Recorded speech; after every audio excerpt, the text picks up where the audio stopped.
Alam niyo ba, mga kapwa ko Pilipino, na maraming lalaking Pilipino na nasa edad 60 pataas ang tahimik na nagdurusa sa isang issue na bihirang pag-usapan. Pero malaki ang epekto sa kanilang kumpiyansa at relasyon. Yung pakiramdam na parang nawawala na sigla, yung dati mong lakas ay tila ba humihina na. Lalo na pagdating sa mga sandaling dapat ay puno ng init at koneksyon. Nakikita ko ito araw-araw sa aking klinika bilang isang doktor na nakatutok sa kalusugan ng kalalakihan. Ang sakit makita, ang pagkadismaya at pagkabigo sa mga mata ng pasyente ko na gustong-gusto pa sanang makapagbigay ng saya sa kanilang mga mahal sa buhay, pero hinaadlangan ng kanilang katawan. Ang katotohanan ay hindi ninyo kailangang magtiis ng tahimik. Mayroong solusyon at ito ay mas simple kaysa sa iniisip ninyo. Hindi ito tungkol sa mga mamaling operasyon o komplikadong gamot na may maraming side effects. Ito ay tungkol sa pag-unawa sa pangangailangan ng iyong katawan, lalo na sa mga sustansya na nawawala habang tayo ay nagkakaedad. Sa video na ito, ibabahagi ko sa inyo ang 5 mahahalagang bitamina o mga sustansya kung tawagin natin, na batay sa aking karanasan bilang isang doktor ay maaaring magpabalik ng inyong sigla at makatulong upang makamit ninyo muli ang matigas na ereksyon kahit lampas 60 na kayo. Manood hanggang dulo, merong bagay na talagang ikagugulat ninyo. Got it? Ngayon, simulan na natin ang paglalakbay sa mundo ng mga sustansya na makapagpapabago ng inyong buhay.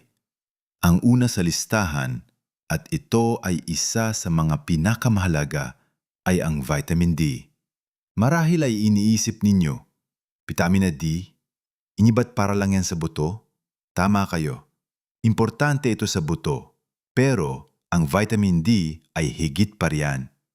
Ito ay isang hormone sa ating katawan na may malaking papel sa maraming proseso, kabilang na ang kalusugan ng puso at daluyan ng dugo at syempre pa ang produksyon ng testosterone.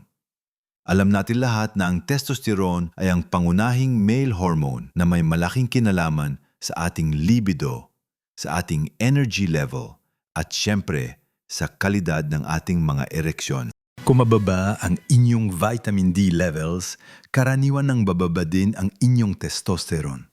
Kapag nangyari ito, hindi lang ang inyong pagnanes na makipagtalik ang apektado, kundi pati na rin ang kakayahan ng inyong katawan na magkaroon ng matigas na ereksyon.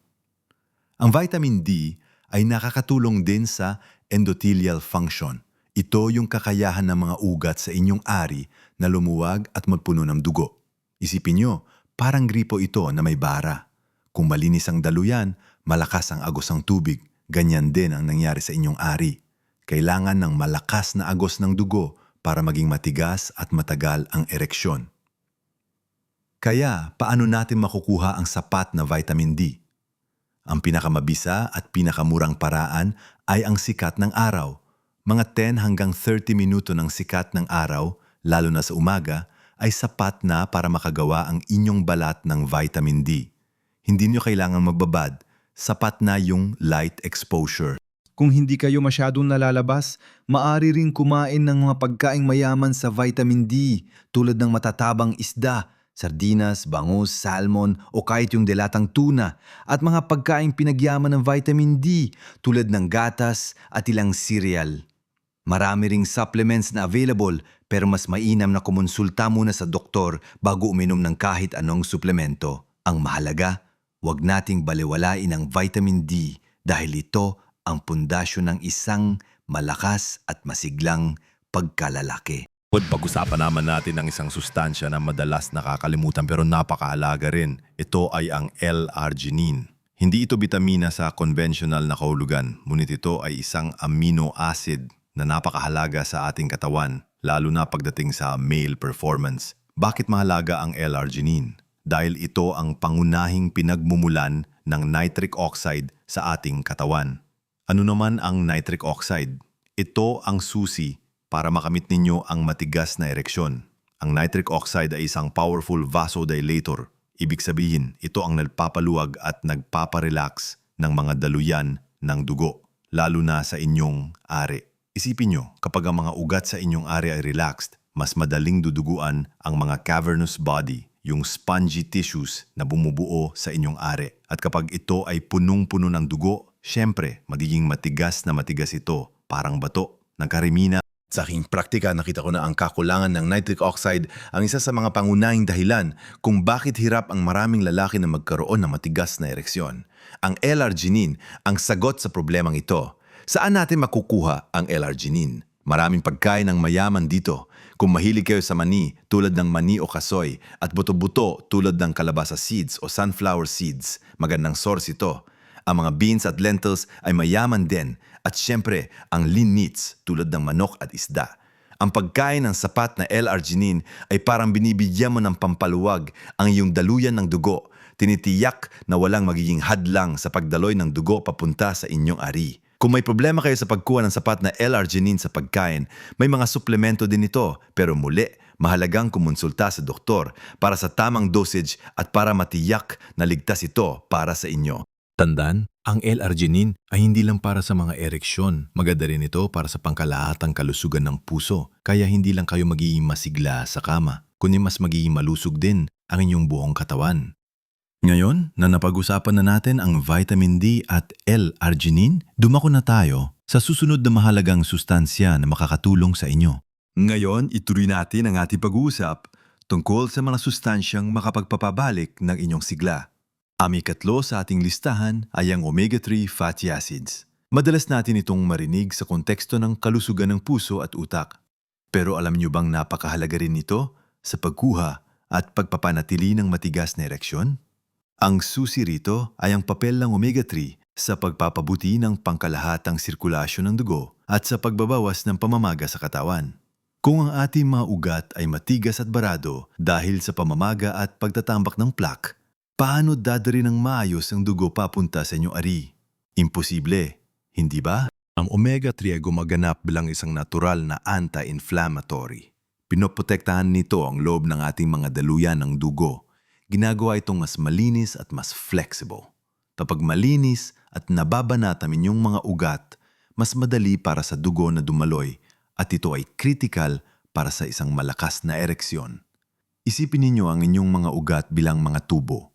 Kung ang mga tubo ay barado o kinakalawang, hindi didaloy ng maayos ang tubig. Ang omega-3 ay parang panlinis ng tubo na nagpapanatili sa kanila na malinis at gumagana ng maayos. Saan natin makukuha ang omega-3? Ang pinakamagandang source ay ang matatabang isda tulad ng mackerel, tuna, salmon at syempre ang ating sariling bangus at sardinas. Kahit yung mga dilatang sardinas ay mayaman din dito. Kung hindi kayo mahilig sa isda, maaari din itong makuha sa flax seeds, chia seeds at walnuts. Kung pipili ninyo ang supplement, siguraduhin na mataas ang kalidad nito at may sapat na EPA at DHA, ang dalawang aktibong anyo ng omega-3. Ang pagdaragdag ng omega-3 sa inyong dieta ay isang napakagandang hakbang hindi lang para sa inyong male performance, kundi para sa pangkalahatang kalusugan ninyo dahil ang puso ninyo at utak ay makikinabang din ng husto. Kaya isama na natin sa ating menu ang mga pagkaing mayaman sa omega-3. Ngayon, dumako naman tayo sa ikaapat na sustansya. Ito ay ang magnesium.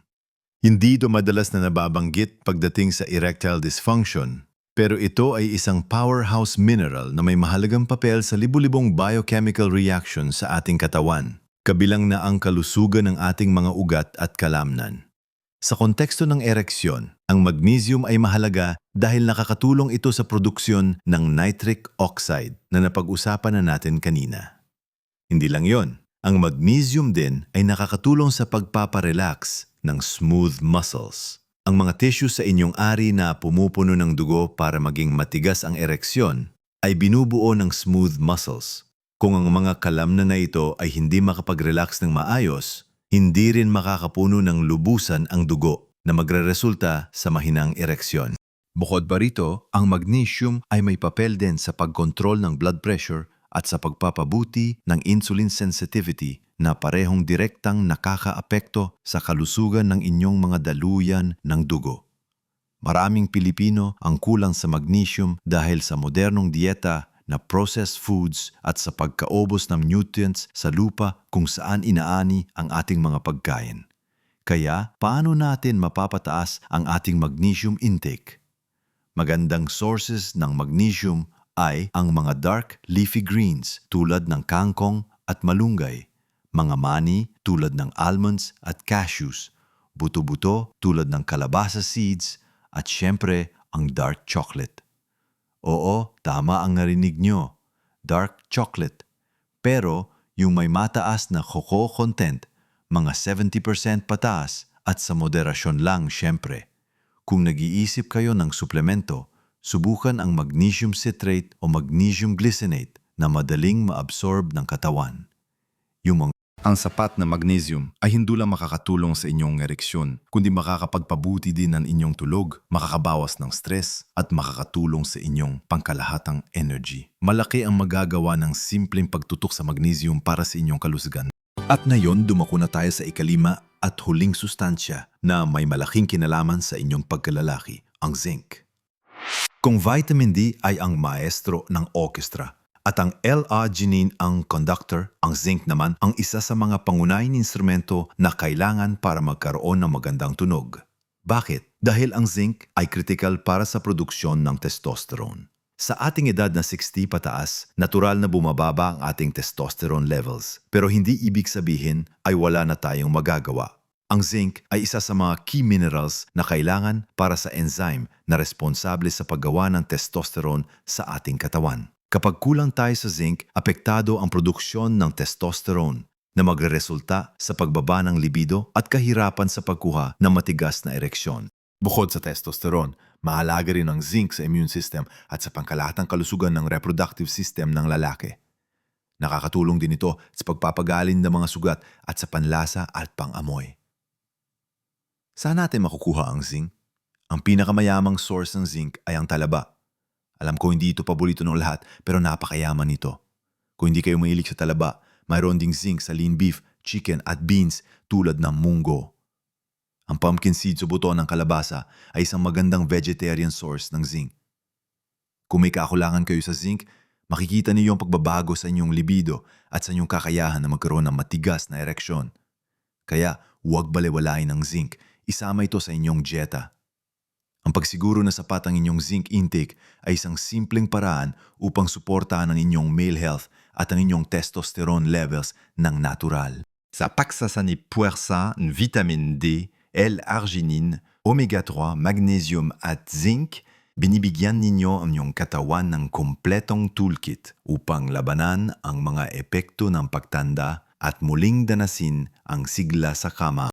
Ngayon na napag-usapan na natin ang 5 mahahalagang sustansya na makakatulong sa inyo para mulin makamit ang matitigas na ereksyon kahit lampas 60 na. Sana ay naunawaan ninyo na hindi ito tungkol sa magic pills o instant solutions. Ito ay tungkol sa pag-unawa sa inyong katawan at bibigay ng tamang suporta na kailangan nito. Inulit ko lang sa inyo, ang vitamin D ay ang pundasyon na nagpapalakas ng testosterone at nagpapatibay ng daluyan ng dugo. Ang L-arginine naman ang nagbubukas ng daan, nagpapaluwag ng mga ugat para dumaloy ng sagana ang dugo. Ang omega-3 ay ang tagapaglinis at tagapagprotekta ng inyong mga daluyan, tinitiyak na walang harang ang sirkulasyon. Ang magnesium ay ang tagapag-relax ng mga kalamnan at tagapagtulong sa tamang blood flow. At ang zinc ang tagapagpanatili ng inyong testosterone at pangkalahatang male health. Ang mga sustansyang ito, bagamat simple lang sa unang tingin, ay may napakalaking epekto sa kakayahan ng inyong katawan na makapagpuno ng dugo sa inyong ari at makamit ang matibay na ereksyon. Tandaan mga kaibigan, hindi pa huli ang lahat para makaramdam muli ng sigla. Maraming lalaking nasa edad na nag-iisip na bahagi na lang ng pagtanda ang paghina ng kanilang kakayahang makipagtalik. Pero sa aking karanasan bilang doktor, hindi ito ganap na totoo. Kung bibigyan ninyo ng tamang nutrisyon ang inyong katawan at aalagaan ninyo ang inyong kalusugan, malaki ang posibilidad na makabalik kayo sa dati ninyong forma o mas mahigit pa. Hindi lang ito tungkol sa ereksyon. Kapag malusog ang inyong male organ, malusog din ang inyong puso. at ang inyong pangkalahatang kalusugan. Ang mga sustansyang ito ay makakatulong din sa inyong energy levels, sa inyong mood at sa inyong kumpiyansa. Isipin nyo na lang ang kaligayahan na muling mararanasan, hindi lang para sa inyo, kundi para na rin sa inyong partner. Ang pakiramdam ng pagiging ganap na lalaki na may kakayahang magbigay ng init at kaligayahan sa inyong relasyon ay napakahalaga. Ito ay nagbibigay ng dignidad at kagalakan sa buhay. Hindi kailangan ng malalaking pagbabago sa isang iglap. Ang maliliit na hakbang tulad ng pagdaragdag ng mga pagkamayaman sa mga bitaminang ito sa inyong araw-araw na dieta o pag-inom ng tamang suplemento sa gabay ng inyong doktor ay makakagawa ng malaking pagbabago. Simulan nyo na ngayon, hindi bukas, hindi sa susunod na linggo, kundi ngayon. Maglaan ng oras para suriin ang inyong dieta, magplano ng mga pagkain na mayaman sa vitamin D, L-arginine, omega-3, magnesium at zinc. Lumabas at magpababad sa sikat ng araw ng ilang minuto. Ang mga simpleng desisyon na ito ay makakatulong sa inyo na unti-unting makamit ang pababagong inyong hinahangad. Ang pagbabahagi ng kaalaman na ito ay ang aking paraan ng pagtulong sa inyo. Nakita ko na sa aking klinika kung gaano karami ang maaari magbago sa buhay ng isang tao kapag naibalik ang kanilang kumpiyansa sa kanilang pagkalalaki. Kaya kung may natutunan kayo sa video na ito o kung may mga tanong kayo, huwag magatubiling ibahagi ang inyong mga salubin sa comment section sa ibaba. Gusto kong marinig ang inyong mga karanasan. I-click nyo lang ang subscribe button at pati na rin ang notification bell para updated kayo sa aming mga bagong video. Tandaan, ang pagtanda ay hindi nangangahulugan ng paghina. Maaari tayong manatiling malakas, masigla, at puno ng sigla sa bawat yugto ng ating buhay. Mabuhay ng lubusan sa bawat edad. Hanggang sa muli.